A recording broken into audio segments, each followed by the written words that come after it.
ова издание, председателот на САД Доналд Трамп ја отфрли директивата за целосна изолација на државата. Бројот на заразени надмина 215.000. Северна Македонија се подготвува за пикот на коронавирус, кој се очекува на крајот на месецот. Какви нови мерки подготвува владата? А за опасноста од ширење лажни вести во време на пандемија, во продолжение. Останете со нас. Поздрав од Вашингтон, јас сум Милена Ѓоргиевска. Од денес Newsflash на Гласот на Америка на македонски јазик ќе го гледате во поинаков формат поради пандемијата на коронавирус. Следејќи ги препораките на владата, нашата редакција ќе ги обработува и објавува вестите во домашни услови. Штом состојбата ќе биде безбедна, емисијата ќе продолжи да се емитува редовно од студиото во центарот на Вашингтон. А сега продолжуваме со вестите. И тоа почнуваме со ситуацијата со COVID-19 во САД и во остатокот од светот. Американскиот председател Доналд Трамп во средата ја отфрли директивата за национално затворање дома, но кажа дека може да им наложи на авиокомпаниите да престанат да летаат меѓу жешките точки на коронавирус. На брифинг со новинарите во Белата куќа тој рече дека се разгледува опцијата, но дека ако се направи, тоа ќе значи уште поголем притисок врз индустријата која е веќе под огромен стрес. Во еден момент на пресконференцијата тој рече: "Ние не попуштаме пред стравот." Американската влада проектира дека дури ако вистински се почитуваат упатствата за социјално дистанцирање кои се во сила, наредните недели околу 1/4 луѓе во државата ќе умрат од инфекција со COVID-19.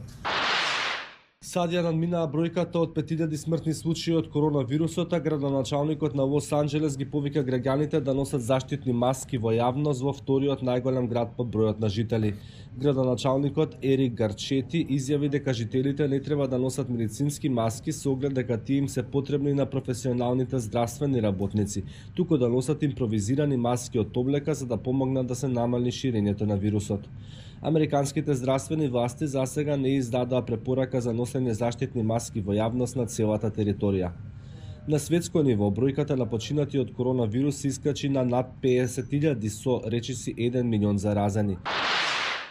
Пред отворањето, трите индекси на бирзата во Њујорк укажуваа на растот околу 2%. Инвеститорите очигледно ги игнорираа големите загуби од претходниот ден кои достигнаа 4%.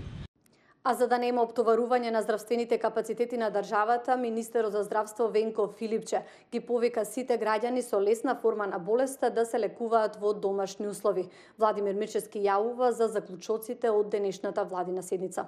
Здравствените власти се подготвуваат за пикот на коронавирусот кој според надлежните треба да се очекува кон крајот на месецот. Завршена е конструкцијата на мобилната воена болница во кругот на инфективната клиника која е прва на линијата на борба со заразата. Инфективна има капацитет од 250 легла за прием на тешко и средно тешки случаи на пациенти со коронавирус. Во моментот искористени се само 59. 400 кревети има градската болница 8 септември. Од Министерството за здравство уверуваат дека и двете институции располагаат со доволно стручен кадар за справување со вирусот, но ако има потреба, постојат и дополнителни капацитети во останатите болници во земјата. За да нема оптоварување на капацитетите, министерот Филипче преку социјалните мрежи ги повика граѓаните со лесна форма на болеста и без ризик за компликации да се лекуваат во домашни услови. Покрај справувањето со заразата, друг огромен проблем е и економијата која веќе трпи огромни штети. Ова се мерки кои ги помагаат сите кои се погодени од кризата. За секоја категорија стопански субјекти, за сите наши граѓани, креирани се мерки според принципот на економска солидарност и баланс на потребите и можностите.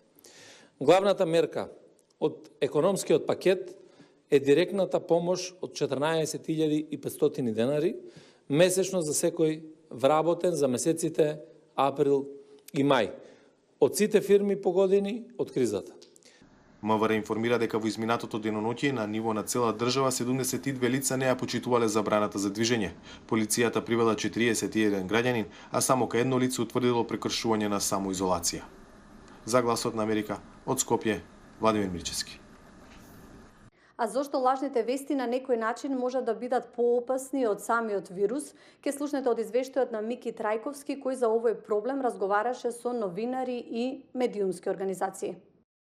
Актуелната ситуација со коронавирусот во земјава се користи за ширење на лажни вести и непроверени информации на социјалните медиуми и дел од интернет порталите, велат експертите.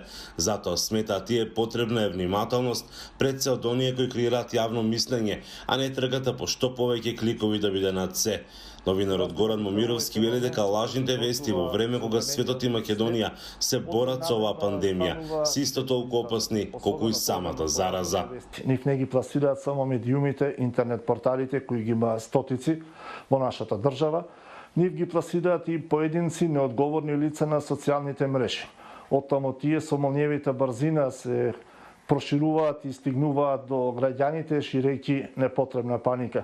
Се разбира дека една ваква ситуација е исклучително опасна. Од Советот за етика во медиумите велат дека до нив секојдневно пристигнуваат пријави од граѓани за непрофесионално и неетичко известување за коронавирусот. Случајот кој што беше пријавен до Советот за етика во медиумите се однесуваше на неетичко известување од страна на еден интернет портал кој што практично нема направено разлика меѓу рекламна содржина и новинарска содржина и користи еден сензационалистички наслов кој што доколку се прочита буквално така како што е поставен, предизвикува паника дека короната се проширила во некој град во државата.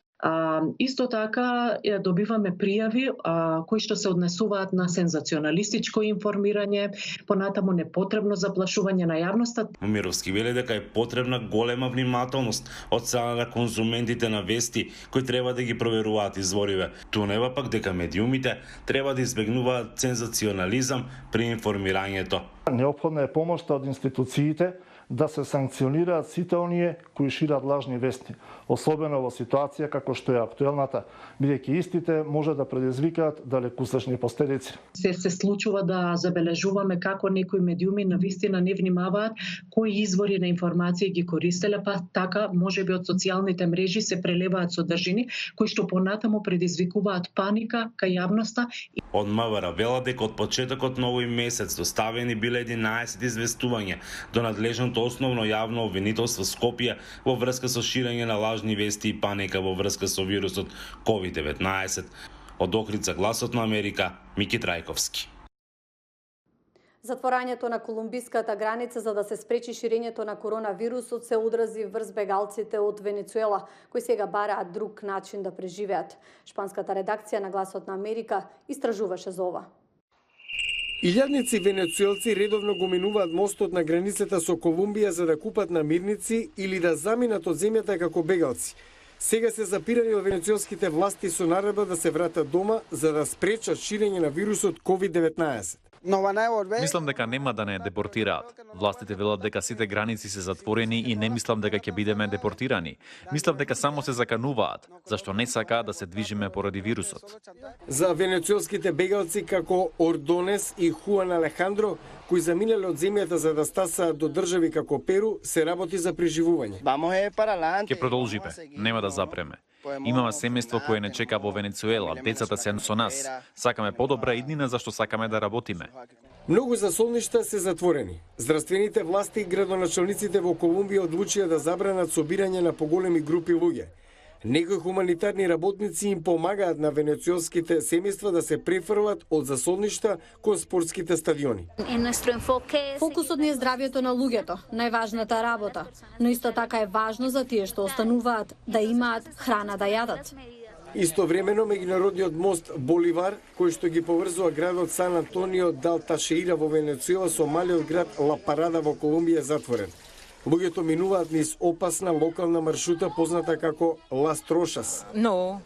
Тука нема санитарни мерки, водата е загадена и има загадување. Опасно е, нездраво и ризично да поминуваш низ оваа патека, но венецуелците немаат избор. Одделот за здравство во Куста вели дека го следи движењето на сите погранични премини за да го заштити градот и жителите. Исто така објави дека ги надгледува хуманитарните услови во градот и соседните градови со цел да обезбеди дека храна е доставувана до бегалците од Венецуела. Од мене толку, а вие продолжите да не следите на нашата веб страница и на социјалните медиуми. Пријатно до утре.